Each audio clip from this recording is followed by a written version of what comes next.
Game. Ito mga tropa, sardinas, binili natin to sa Landers, no? So, Founders ang tatak niya. Kung tama pagkakabili ko, mga almost 80 pesos yata isa nito. So, curious lang, testing natin. So, maganda yung box niya, no? Pero yung lata, wala nang kahit anong branding. Hindi naman siya ganun kahirap buksan, no? Medyo mahirap lang yung angulo ng kamay ko para lang maganda yung kuha ng video.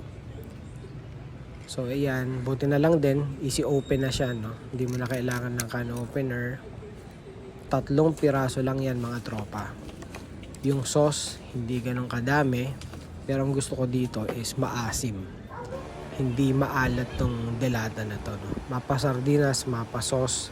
Hindi siya maalat.